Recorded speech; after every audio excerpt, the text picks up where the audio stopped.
하나님께서 오늘 우리에게 주신 말씀의 제목은 밥모퉁이법이라는 제목으로 함께 말씀을 나누겠습니다. 첫 번째 본문 레위기 19장 9절에서 10절 말씀 함께 봉독하겠습니다. 시작. 너희가 너희의 땅에서 곡식을 거둘 때에 너는 밭 모퉁이까지 다 거두지 말고 내 떨어진 이삭도 줍지 말며 내 포도원의 열매를 다 따지 말며 내 포도원에 떨어진 열매도 줍지 말고 가난한 사람과 거류민을 위하여 버려두라. 나는 너희의 하나님 여호와이니라. 아멘. 두 번째 본문 룻기 2장 8절에서 16절 말씀 같이 읽겠습니다. 시작. 보아스가 룻에게 이르되 내 딸아 들으라. 이삭을 주우러 다른 밭으로 가지 말며 여기서 떠나지 말고 나의 소녀들과 함께 있으라. 그들이 베는 밭을 보고 그들을 따르라. 내가 그 소년들에게 명령하여 너를 건드리지 말라 하였느니라. 목이 마르거든 그릇에 가서 소년들이 길어온 것을 마실지니라 하는지라. 룻이 엎드려 얼굴을 땅에 대고 절하며 그에게 이르되 나는 이방 여인이거늘 당신이 어찌하여 내게 은혜를 베푸시며 나를 돌보시나이까 하니 보아스가 그에게 대답하여 이르되 내 남편이 죽은 후로 네가 시어머니에게 행한 모든 것과 내 부모와 고국을 떠나 전에 알지 못하던 백성에게로 온 일이 내게 분명히 알려졌느니라. 여호와께서 내가 행한 일에 보답하시기를 원하며 이스라엘의 하나님 여호와께서 그의 날개 아래에 보호를 받으러 온 내게 온전한 상 주시기를 원하노라 하는지라. 룻이 이르되 내 주여 내가 당신께 은혜 있기를 원하나이다. 나는 당신의 하녀 중에 하나와도 같지 못하오나 당신이 이 하녀를 위로하시고 마음을 기쁘게 하는 말씀을 하셨나이다 하니라. 식사할 때에 보아스가 룻에게 이르되 이리로 와서 떡을 먹으며 내 떡 조각을 초에 찍으라 하므로 룻이 곡식 베는 자 곁에 앉으니 그가 볶은 곡식을 주매 룻이 배불리 먹고 남았더라. 룻이 이삭을 주우러 일어날 때에 보아스가 자기 소년들에게 명령하여 이르되 그에게 곡식 단 사이에서 죽게 하고 책망하지 말며 또 그를 위하여 곡식 다발에서 조금씩 뽑아 버려서 그에게 죽게 하고 꾸짖지 말라 하니라. 아멘. 세 번째 본문 에스라 7장 25절 28절 말씀 읽겠습니다. 시작. 에스라여 너는 내 손에 있는 내 하나님의 지혜를 따라 내 하나님의 율법을 아는 자를 법관과 재판관을 삼아 강 건너편 모든 백성을 재판하게 하고 그중 알지 못하는 자는 너희가 가르치라. 무릇 내 하나님의 명령과 왕의 명령을 준행하지 아니하는 자는 속히 그 죄를 정하여 혹 죽이거나 귀양 보내거나 가산을 몰수하거나 옥에 가둘지니라 하였더라. 우리 조상들의 하나님 여호와를 송축할지로다. 그가 왕의 마음에 예루살렘 여호와의 성전을 아름답게 할 뜻을 두시고 또 나로 왕과 그의 보좌관들 앞과 왕의 권세 있는 모든 방백의 앞에서 은혜를 얻게 하셨도다. 내 하나님 여호와의 손이 내 위에 있으므로 내가 힘을 얻어 이스라엘 중에 우두머리들을 모아 나와 함께 올라오게 하였노라. 아멘. 100년이 넘는 한국 교회사 역사 속에서 거룩에 대한 이해가 정립되기까지는 오랜 시간이 걸렸습니다. 거룩을 제대로 이해하지 못했기에 누군가에게 거룩이 무엇인가라고 설명할 때 그것을 명확하게 설명할 수 있는 그런 사람들이 드물었고 또 그 거룩에 대한 이해를 제대로 가지고 있지 못했던 시간들이 있었습니다. 오히려 거룩을 말할 때 최대한 목소리를 깔고 그렇게 약간의 그 느끼함을 가지고 설교를 하거나 또는 어디를 가든지 성경 찬송을 옆구리에 끼고 걸어 다니거나 또는 바이브레이션이 좀 들어간 그런 음성으로 축도를 하거나 그렇게 이야기를 하는 등등의 모습이 소위 거룩을 설명하는 낮은 수준의 저분은 참 거룩하게 보인다 라고 이해하는 그런 우리의 수준의 모습을 가질 때가 있었습니다. 그런 결과를 만들게 된 가장 큰 이유는 말씀의 부재죠. 성경이 거룩을 뭐라고 설명하는가, 거룩에 대해서 어떻게 설명하는가에 대해서 공부하지 않고 그것을 들어보지 않았고 그것을 살아내지 못했기 때문에 거룩을 살아낸다는 것도, 거룩을 설명한다는 것도, 거룩을 이해한다는 것도 어려운 시간이 있었다는 겁니다. 특별히 한국교회 초기 역사의 시작이 고려말 혼란기의 시간과 또한 일제 암흑기를 지나면서 제대로 된 말씀 훈련이 이루어지기는 어려웠을 겁니다. 당시의 신앙의 초점은 현실 신앙 어떤 그 고난의 극복에 맞춰져 있었고, 그들이 바라는 유일한 소망은 지금 하루빨리 이 고난의 고통의 시간을 마치고 저 하늘 저 천국에 대한 소망으로 가득한 시기였기 때문입니다. 그래서 아마 좀 더 연세가 많으신 또 어떤 한국교회 초기의 어떤 시간을 살았던 사람들에게 있어서 주님 고대가 같은 노래는 우리의 그 신앙의 현장에서 가장 많이 익숙하게 들려졌던, 천국을 소망하고 천국을 기대하고 마치 흑인들이 불렀던 흑인 연가처럼 그들의 노예의 시간을 벗어나고 고통의 시간을 끊어내고 천국의 시민으로 자유와 회복과 생명의 시간을 살아가고 싶은 마음들이 있었던 시간이라는 겁니다. 이후에 6.25 한국전쟁 이후에 근대사를 지나면서 한국교회의 초점은 성령 체험을 바탕으로 한 은사와 치유에 초점이 맞춰지게 됩니다. 구원받은 사람이라면 방언을 받는 것이 필수였던 시대였고, 아니 방언을 받아야 구원을 받은 것이라고 말하는 사람들도 있었습니다. 실제로 1990년대만 해도 방언을 가르치는 부흥회가 있었습니다. 어떻게 발음하면, 어떤 단어를 빨리 하면, 어떻게 말을 하면 방언을 좀 더 빨리 받을 수 있다는 것을 강사가 와서 참여한 성도들과 학생들에게 방언을 가르치면서 오늘 이번 집회를 통해서 100% 모든 성도들이 방언을 받았다, 여러분은 구원을 받았습니다라고 이야기를 했던 것이 제가 1990년대 91년도에 경험했던 하나의 부흥회의 체험이기도 했습니다. 그 외에 더 신비한 은사를 체험하거나 받는 것이 사실 1960년대 70년대를 살아갔던 80년대를 살아가는 사람들에게 있어서 신앙생활의 가장 큰 목적이기도 했던 그런 시간도 있었습니다. 그런 신앙의 여정 가운데에서 거룩을 제대로 공부하거나 거룩에 대한 바른 이해를 갖는다라는 것은 사실 불가능한 시간이었을 겁니다. 결국 눈에 보여지는 어떤 신비한 은사를 보거나 나도 그런 신비한 은사를 경험하거나 그런 은사를 가진 듯한 사람을 보면서 그것을 거룩이라고 생각하는 오해와 착각을 하게 되었던 겁니다.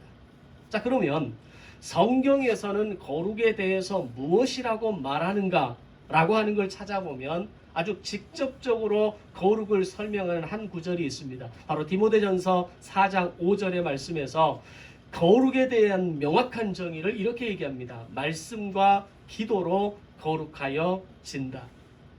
만약 그 시대 가운데에 성경을 제대로 가르치고 설교를 통해서 또는 말씀을 통독을 통해서 오늘 나의 거룩이, 우리의 인생의 거룩함이 어떤 외적인 보여지는 모양과 형식에 의해서가 아니라 말씀과 기도로 거룩하여 진다라고 하는 이 한 구절에만 우리의 초점이 맞출 수 있었다면 오늘 한국교회의 역사에 있어서 거룩에 대한 어떤 접근과 또는 그것을 설명하는 것은 좀 더 빠르게 달라지지 않았을까라는 생각을 해봅니다.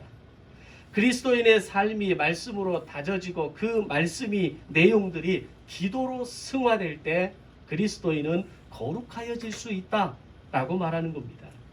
이것을 다른 단어를 통해서 표현한다면 하나님께서 말씀하시는 거룩은 한마디로 하나님과의 올바른 관계를 갖는 것이다 라고 말할 수 있습니다. 말씀과 기도로 거룩해진다는 것이 뭘 의미하겠습니까? 하나님과의 올바른 관계입니다. 관계를 맺는 통로이고 하나님과의 깊은 관계로 나아가는 수단이 되어진다는 겁니다. 하나님과의 올바른 관계를 알아가고 실천하면서 말씀과 기도로 거룩해지는 삶을 연습해 가게 되는 겁니다. 그래서 거룩한 구체적인 실천은 하나님을 향한 믿음의 태도와 자세를 갖는 것이고 이웃을 향한 생활의 태도와 자세를 갖는 것입니다. 따라서 거룩이란 하나님을 향한 그리고 이웃을 향한 우리의 삶의 태도와 자세를 정립하는 것, 그것을 알고 그것을 깨달아가며 그걸 삶 속에서 살아내는 것이 거룩이라고 말할 수 있는 겁니다. 자, 그러면 오늘 본문을 통해서도 이 거룩의 실체를 말씀하시는데 구약의 관점에서 특별히 출애굽 이후에 이스라엘 백성들이 광야 생활을 시작하는 바로 그 직전에 하나님께서는 이 거룩이라고 하는 개념을 또 다른 차원으로 설명하시게 됩니다. 바로 고아와 과부와 나그네를 위해서 밤모퉁이 일부를 남겨두는 것이 바로 거룩이라고 하는 겁니다. 밤모퉁이 일부와 포도나무 열매를 남겨두는 것, 그것이 오늘 바로 첫 번째 본문의 말씀입니다. 그런데 하나님께서 히브리 민족에게 말씀하신 이 거룩의 실제적인 요구는 사실 그들이 지금 당장 그리고 내일부터 할 수 있는 것이 아니었다는 겁니다. 그것은 앞으로 40년 후에 광야 생활을 마치고 장차 가나안 땅으로 들어가서 그곳에서 곡식을 수확하고 열매를 거둘 때에 대해서야 마침내 지킬 수 있는 모습이었다는 겁니다.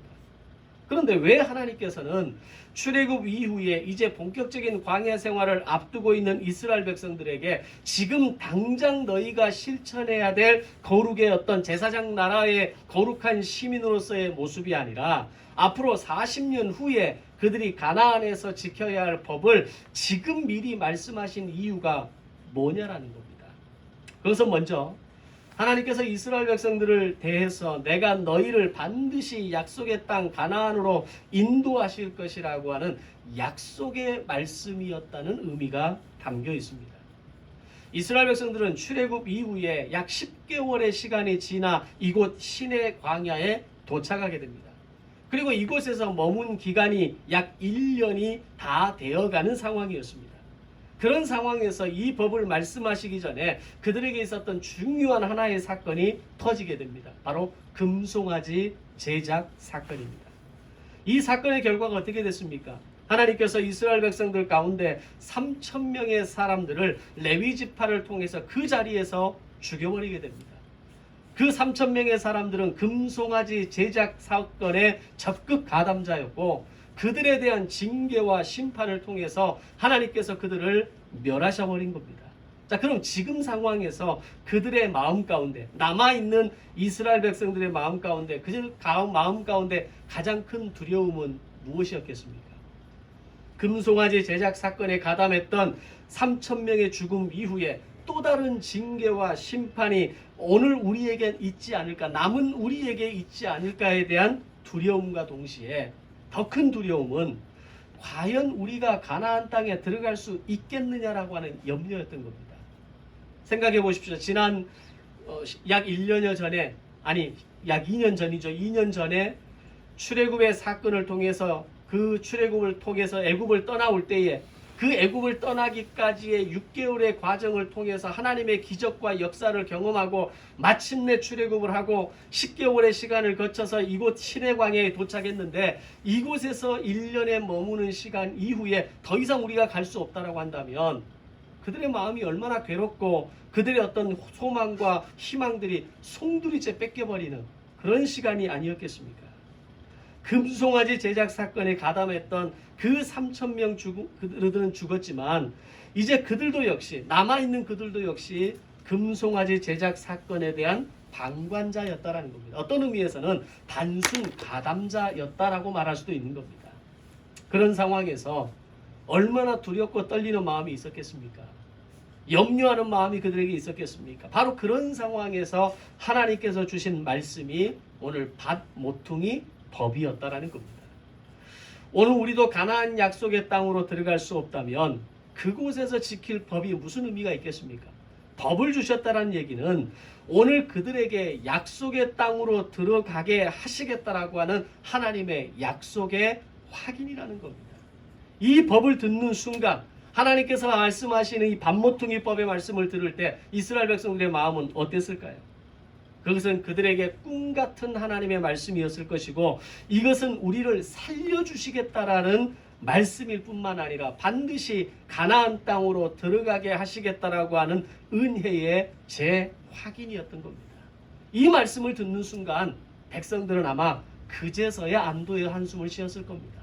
우리가 살았구나. 3,000명은 비록 죽었지만 그 금송아지 제작을 앞장섰던 3,000명은 비록 죽었고 지금 우리가 남아서 우리의 생명이 앞으로 우리의 미래가 우리의 향방이 어떻게 될지 모르는 그 암울한 상황 가운데에서 밤모퉁이법을 듣는 순간 우리는 살았다. 그리고 하나님께서 약속대로 우리를 가나안 땅에 들어가게 하실 것이라고 하는 그런 마음을 그런 확신을 가지게 되었다는 겁니다. 그런데 더 놀라운 것은 하나님께서 너희를 가나안 땅으로 들이시겠다는 말씀만 하신 것이 아니라 비록 지금은 풀 한 폭이 나지 않는 척박한 광야에 너희들이 서 있지만 앞으로 너희가 들어가게 될 그 땅에서 너희가 살아가게 될 때에는 가장 품위 있게 살아갈 땅이라는 것을 말씀하신 거라는 겁니다. 그게 밤모퉁이법입니다. 지금은 내가 먹을 것을 위해서 내가 살아가는 하루를 위해서 내 생명을 위해서 허덕이고 구걸하고 그렇게 치열하게 살아가는 인생을 살아가는 것처럼 보이지만 너희가 가나안 땅에 들어갔을 때의 너희들의 삶은 그러지 않을 거라는 겁니다. 지금까지 이스라엘 백성들의 삶은 어떤 삶이었습니까? 지난 400여 년의 시간 동안 애굽의 노예 생활로 그들은 지칠 대로 지쳐 있었고 날마다 반복되는 고통의 시간을 살아가는 것이 그들의 인생의 삶의 전부였습니다.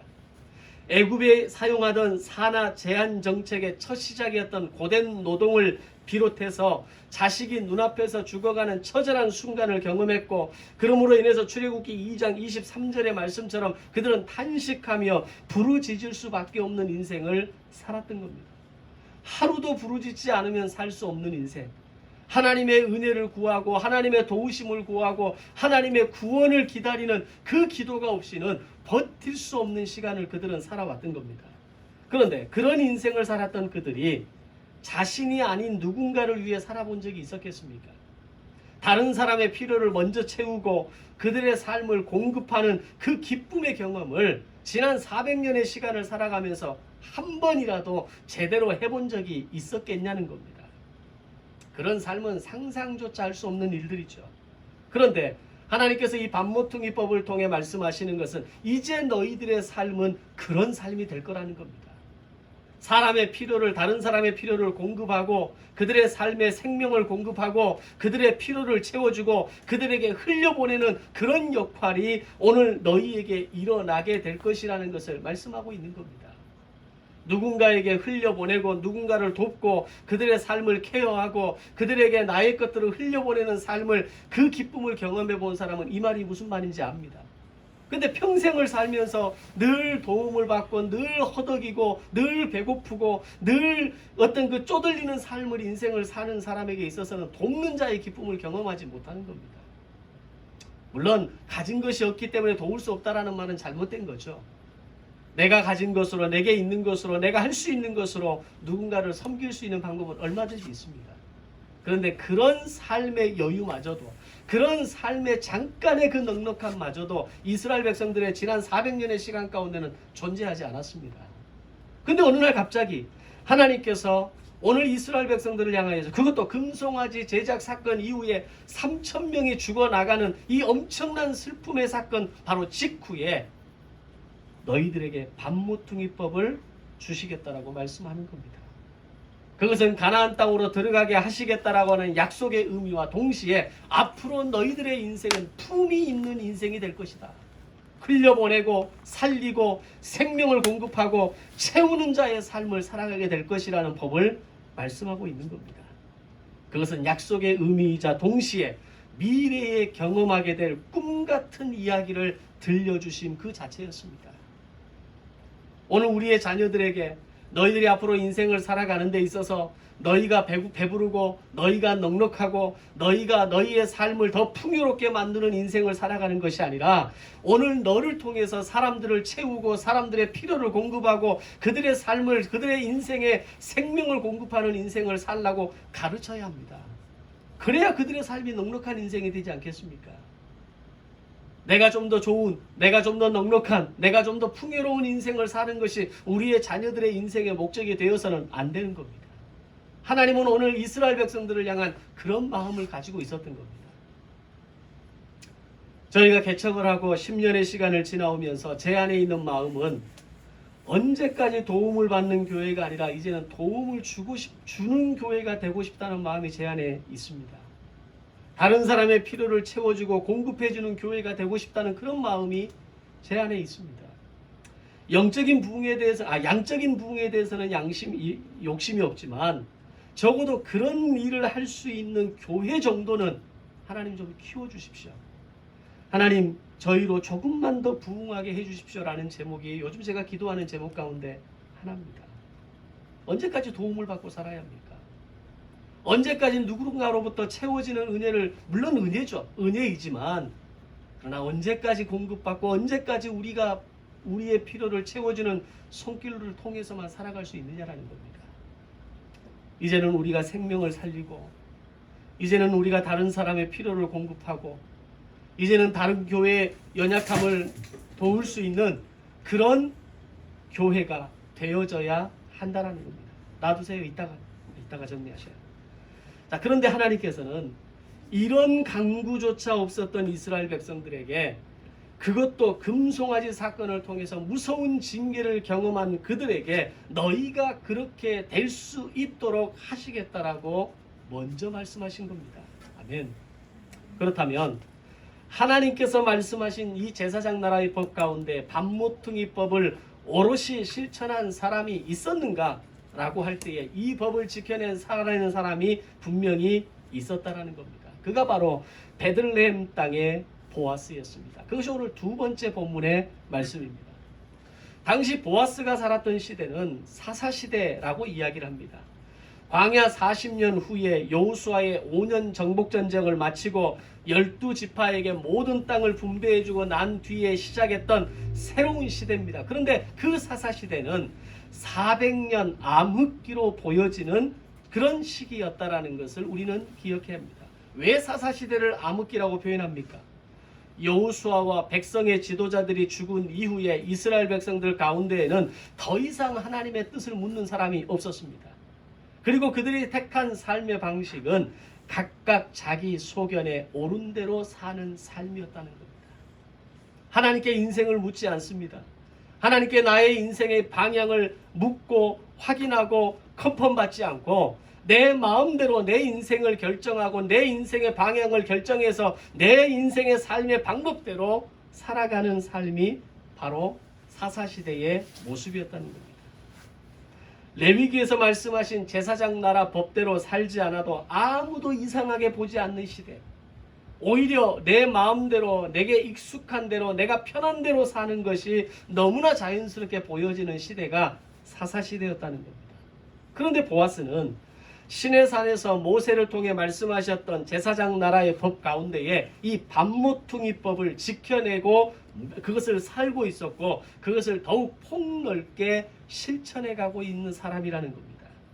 보아스는 제사장 나라의 이 밤모퉁이법에 대해서 자기가 직접 보고 들은 내용이 아니었습니다.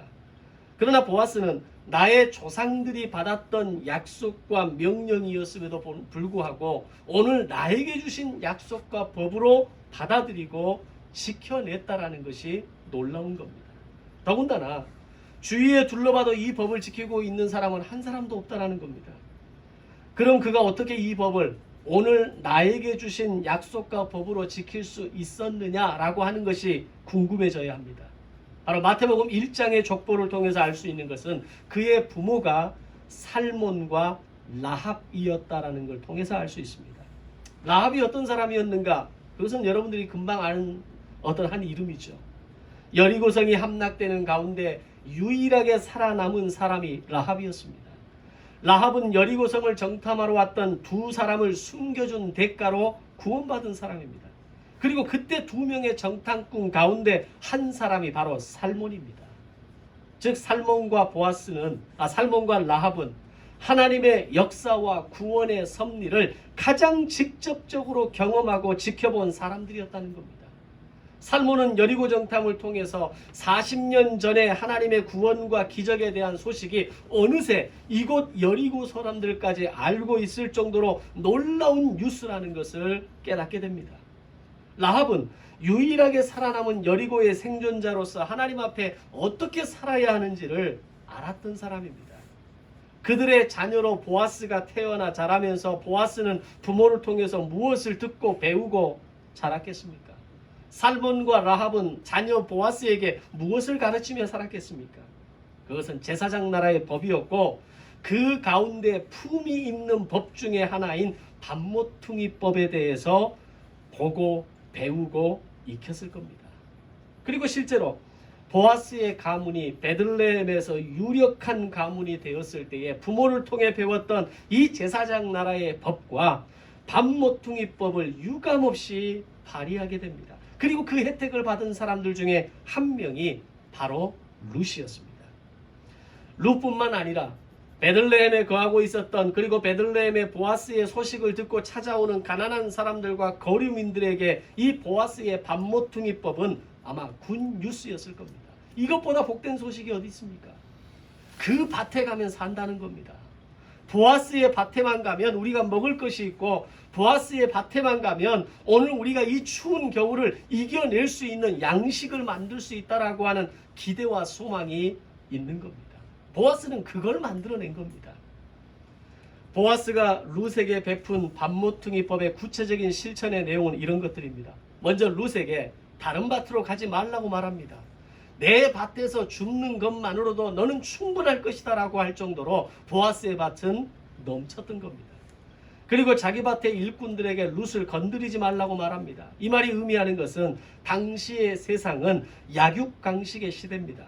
약한 사람들과 연약한 여인들을 해하는 일이 쉽게 일어나는 시대였다는 겁니다. 그런데 오히려 보아스가 룻의 보호막이 되어주고 그 밭에서 이삭을 줍는 소녀들을 지켜주는 그런 보아스가 모습을 보여주고 있는 겁니다. 또한 룻에게 볶은 곡식을 주어서 배불리 먹게 하고, 룻을 위하여 곡식 다발에서 조금씩 뽑아 땅에 떨어지게 하고, 룻으로 하여금 그것을 주울 수 있도록 배려하게 합니다. 우리는 이 말씀을 보아스라는 한 남자가 룻이라는 한 여인을 꼬시기 위해서 한 행동이라고 해석하면 안 됩니다. 그렇게 설교하면 안 됩니다. 그것은 당신 누구도 관심을 두지 않았고 누구도 지키려 하지 않았던 제사장 나라의 법, 반모퉁이법을 보아스는 지켜내고 살아내고 있었던 겁니다. 생각해 보십시오. 농사를 짓는 이에게서 가장 큰 기쁨은 뭐겠습니까? 수확의 기쁨 아닙니까?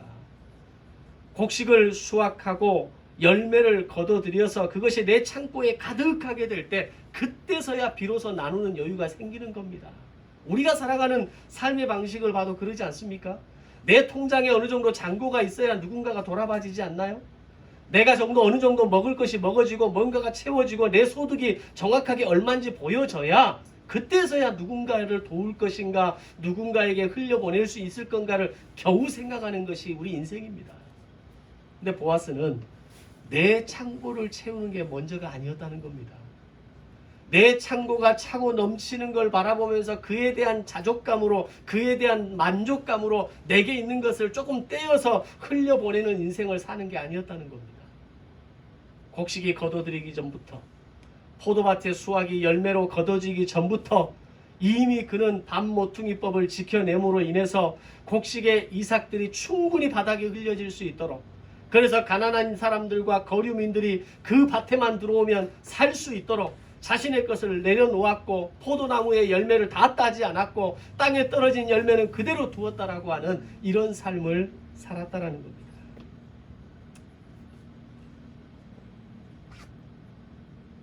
그런데 놀라운 것은 정작 이스라엘 사람들은 하나님께서 그들에게 주신 제사장 나라의 이 법이 얼마나 품위 있고 높은 수준의 법인가를 제대로 이해하지 못했다라는 겁니다. 그러기에 반모퉁이법을 유일하게 지켜낸 사람이 사사시대 400년을 통틀어서 보아스 한 사람밖에 없었다라고 이야기합니다.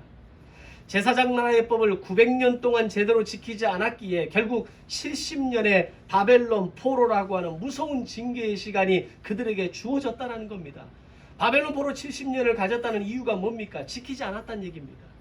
제사장 나라법을 지키지 않았고 거룩한 시민으로 살지 않았고 거룩한 삶의 법을 그들의 삶의 법으로 지키고 살아내지 않았다는 겁니다.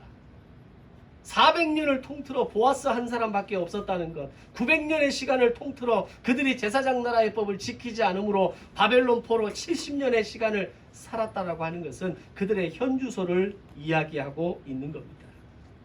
그런데 아이러니하게도 이스라엘이 가지고 있는 제사장 나라의 법이 가장 위대하고 탁월한 법이라는 것을 알았던 사람이 바로 이방인이었습니다. 바로 페르시아 제국의 아닥사스다 왕입니다. 그것이 오늘 세 번째 본문의 말씀입니다. 본문의 말씀에서 페르시아의 아닥사스다 왕이 에스라에게 이렇게 이야기합니다.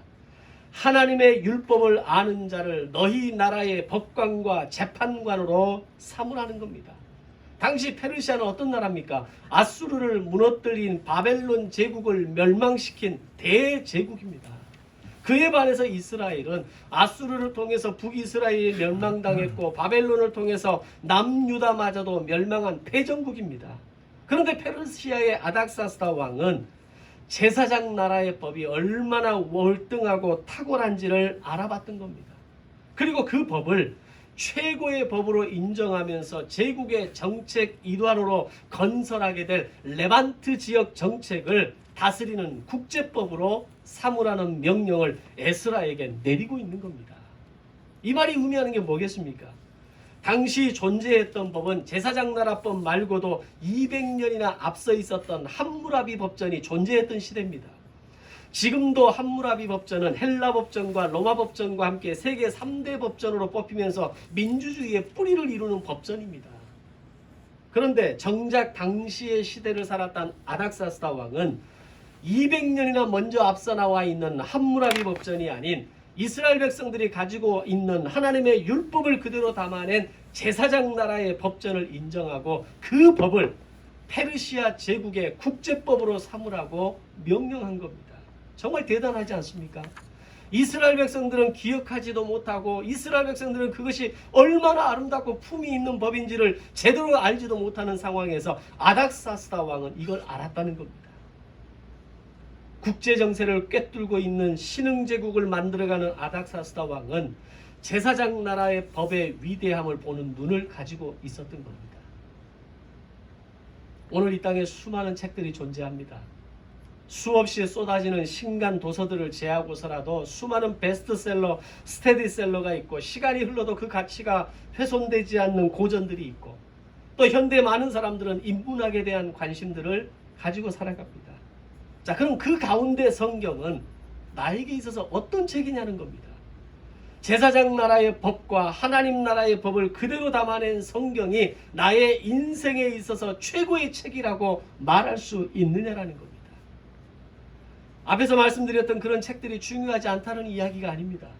그런 책은 읽을 필요가 없다는 얘기를 하는 게 아닙니다. 더 읽어야 하고 더 그것을 알아야 하고 그것을 더 우리가 경험할 수 있는 시간이 필요합니다. 그러나 나는 무엇을 더 중요하게 여기고 있느냐라는 겁니다.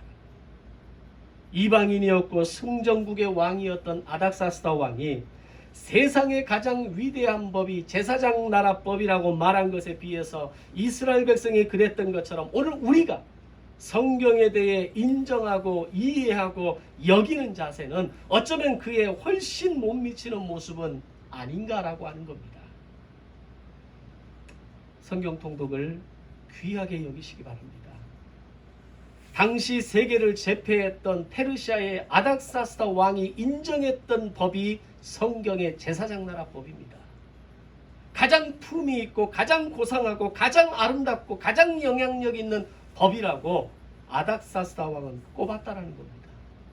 앞에서 말씀드린 것처럼 지금도 함무라비 법전, 헬라 법전, 로마 법전은 세상이 인정하는 3대 법전입니다. 그런데 그 모든 법을 뛰어넘어 능가하는 제사장 나라의 법이, 제사장 나라의 거룩한 시민으로 살아갈 수 있는 법이 우리가 읽는 성경 가운데 담겨 있고 그것을 우리가 읽고 그것을 묵상하고 그것을 공부함으로 인해서 말씀과 기도로 거룩해지는 인생이 저와 여러분의 인생 가운데 펼쳐지시기를 주님의 이름으로 축원합니다. 성경을 귀하게 여겨야 합니다. 말씀을 통독하는 것을 자랑으로 여겨야 합니다. 그 말씀을 묵상하고 공부하는 시간이 내게 있음을 감사하게 여겨야 합니다. 그러면 세상을 이기는 삶을 살아갈 수 있는 것입니다. 보아스는 제사장 나라법의 하나였던 반모퉁이법을 훌륭하게 실천해 내므로 인해서 거룩을 몸소 실천한 사람이 되어지게 됩니다. 그 결과 보아스의 이름과 가문은 예수 그리스도의 가문과 계복 가운데 들어가는 영광을 얻게 됩니다. 그래서 마태복음 1장에서 오늘 예수님의 족보를 이야기할 때 그의 아버지 살몬과 어머니 라합과 보아스의 이름이 성경에 정확하게 기록되어지는 영광을 얻게 되는 겁니다. 거룩을 실천했더니 그리스도의 계보에 들어간 겁니다. 거룩을 살아냈더니 그리스도의 영광스러운 그 가문 가운데 오늘 자기의 2대의 이름이, 아버지, 어머니, 자신의 이름이 그 가운데 정확하게 들어가는 것을 보게 되는 겁니다. 오늘 우리가 말씀과 기도를 통해 거룩을 실천할 때 그리스도인이라는 영광스러운 이름으로 불리워질 뿐만 아니라 영원한 천국의 상급이 저와 여러분에게 주어지게 될 줄로 믿습니다. 그렇다면 오늘 우리의 거룩의 실천은 어떤 것이 있을까요? 나의 인생에 실천해야 될 반모퉁이법은 어떻게 나의 삶 가운데 구체적으로 실천할 수 있을까요? 도둑질하지 않는 것, 거짓말하지 않는 것, 부모를 공경하는 것, 자녀를 노엽게 하지 않는 것, 품꾼의 삭슬 체납하지 않는 것, 장애인을 존중하는 것, 타인을 비방하고 험담하지 않는 것, 노인을 공경하는 것, 외국인 노동자 함부로 대하지 않는 것 등등등 수많은 거룩의 실천을 살아낼 수 있는 삶이 구약의 그 시대에는 그 시대의 법을 적용을 통해서 오늘 우리가 살아가는 이 시대에는 우리가 살아내야 될 더 아름답고 놀라운 품격 있는 그리스도인의 삶의 방향들이, 현장들이 우리의 삶에 있다는 것입니다. 거룩은 어떤 모양이나 색깔이 아닙니다. 거룩은 삶으로 살아내는 것입니다. 설교를 하고 있는 저도 늘 부끄럽고 늘 이 거룩에 대한 영역이 늘 숙제이고 딜레마이지만 그러나 고민하는 겁니다. 어떻게 오늘도 우리가 거룩을 살아낼 것인가? 오늘 내가 나의 삶의 현장에서 거룩을 살아내지 못하는 영역이 어디인가? 내가 더 힘을 쏟아서 말씀과 기도로 거룩해져야 될 영역은 어떤 영역인가? 고민하고 살아내고 실천하게 될 때 보아스에게 주어졌던 그 아름다운 그리스도의 계보의 영광이 오늘 우리에게 주어지며 천국의 놀라운 시민의 그 영광이 오늘 저와 여러분에게 채워지게 될 줄로 믿습니다. 이스라엘 백성들에게 고품격 반모퉁이법을 주신 하나님께서 이제는 우리에게 가장 고상하고 아름다운 성경을 주셨습니다. 그 말씀으로 인해 행복하고 그 말씀으로 인해 거룩함을 담아내는 꿈이 있는 교회가 되기를 주님의 이름으로 축원합니다. 기도하겠습니다. 사랑의 아버지 하나님, 은혜를 감사합니다. 가장 아름답고 고상하고 품격 있는 제사장 나라 하나님 나라의 거룩한 법을 우리에게 허락하셔서 이 완성된 성경을 통해 이 땅에서 거룩한 삶을 살아낼 수 있도록 도전해 주시니 감사를 드립니다. 아무도 그렇게 살지 않았던 그 시대의 보아스가 그 삶을 살아냄으로 인하여서 영광스러운 계보에 그의 가문이 들어갔던 것처럼 오늘 이 시대에 너무나 자유롭게 살아가는, 각각 자기 소견에 옳은 대로 살아가는 이 시대 가운데에서 거룩을 이해하고 거룩을 살아내고 거룩을 실천해내는 아름다운 그리스도인의 이름이 우리 사랑하는 모든 꿈이 있는 교회 성도들의 삶의 고백이 되게 하여 주옵소서. 이 한 주간도 내가 어떻게 거룩을 실천할 것인가, 거룩을 살아낼 것인가를 고민하고 그런 영역을 찾아내게 하시고 그런 삶을 살아낼 수 있는 용기를 허락하여 주시옵소서. 감사드리오며 예수님의 이름으로 기도드리옵나이다. 아멘.